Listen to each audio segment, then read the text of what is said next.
It is the third model introduced in the ZOIDS New Century series for Liger ZS, and the first introduced in the 2026 rerun of the ZOIDS collaboration.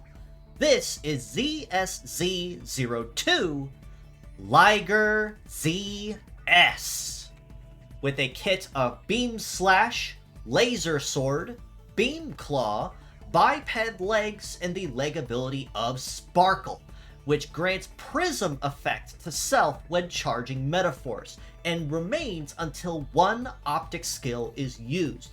Now, when it comes to Zoids, Liger is absolutely an extremely popular and an equally as iconic design and model, and to the point that you could do just about anything with it.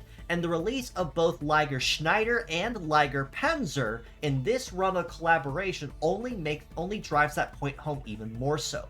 While the original Liger Zero definitely remained very optic-oriented with its original kit, Liger Schneider kind of stays in that same vein, but with a much heavier emphasis on overall DPS.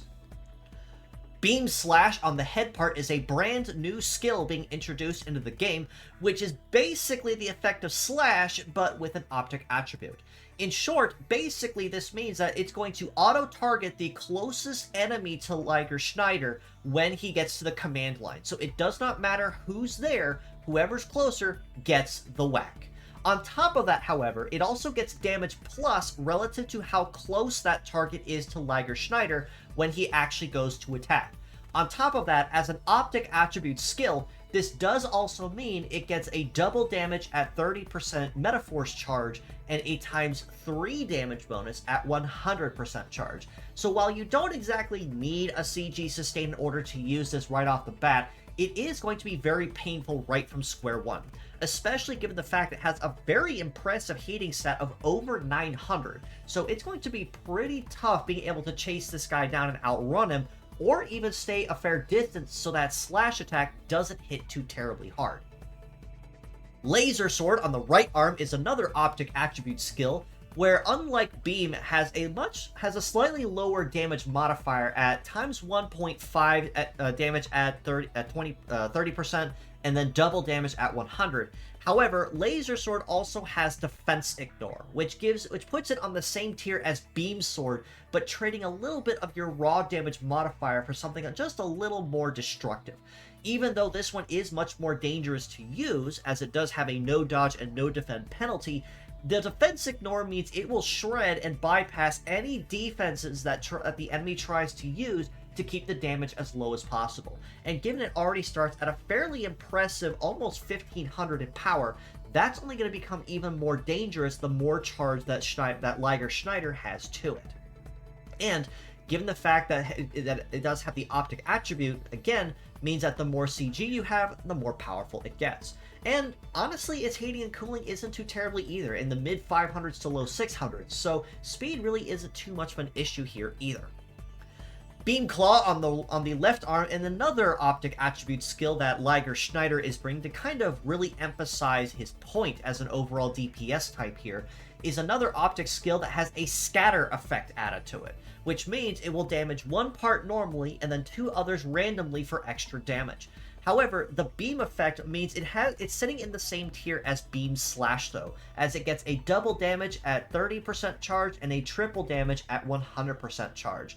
And being completely honest, Liger Schneider has not just the DPS output potential down pat, but it's also got heating and cooling pretty solidly down pat as well, with Beam Claw having a very impressive heating of almost 800. Much like with Beam Slash, it's going to be pretty tough to outrun this mechanical Liger once he gets on the line. However, the one big problem with him is the fact that he is triple optic, which means he has no CG sustain whatsoever to actually capitalize on this. However, that is slightly compensated in the fact that he has Sparkle on board as his leg ability, which simply explained grants the Prism effect to self. Prism, when explained, massively boosts the amount of damage an optic attribute attack deals the next time one is used. So even if you may not have any charge on turn 1, with the right mental nature and charging with Sparkle, you could probably comp this to a point and slowly build over time. When it comes to his other stats across the board, his legs are honestly pretty nice as well, and kind of in a nice little improvement compared to where most other Ligers tend to sit at. A base mobility of 885 is very solid and off to a very good start in the speed department, and a mobility of 1101 is also very nice as well. So as long as he's not in a no-dodge state, it's going to be kind of 50-50 if he decides to dodge or graze. However, a melee resist of 1410 and a shoot resist of 1146 are both very nice numbers. Not absurdly tanky, but right in that little sweet spot of where you want to be and keep the damage fairly low. He is fairly bulky in the armor department too, at a head of 4379, arms at 3779 apiece, and legs just over 4000, so he's kind of in that nice little middle ground you want to sit in as far as an armor and resist oriented DPS is concerned. All this being said though, as a pure set score, I honestly have to rate Liger Schneider a pretty solid 7 out of 10. While he lacks the CG sustain that any kind of optic attribute DPS basically requires, he kind of trades the sustain that the OG Liger Zero had with a little bit of a comp with some extra power. And in the right degree, that power does comp it back fairly well. So if you were to pair it with, say, a Hunter or a Sniper Nature Metal and get some CG going, give yourself Sparkle for one free attack and then just nuke with whatever move of your choice, then you'll get a CG bonus going that kind of comp that up. But in other situations, the other thing to bear in mind is the fact that because he's triple optic, anything that uses optic guard or even all attribute guard to a point will render him completely harmless on the field, period. So just a couple things to really keep in mind. As mixed parts, though, I do have to rate him just a little bit higher at a 7.5 out of 10. Primarily on the grounds that while he definitely has the DPS down, the CG sustain is still something that he has to really keep in mind if you want to use it at his highest capacity. So, if you were to, say, trade the arms out, or trade the head out for, say, a full charge of some degree, say, as fight full charge as an example, then you could really start cooking and not have to waste as many turns having to build up CG just to get to your extra damage numbers. Alternatively, you can also use the arms or the legs with any other optic attribute DPS build and not really have to worry too much on how you choose to use them.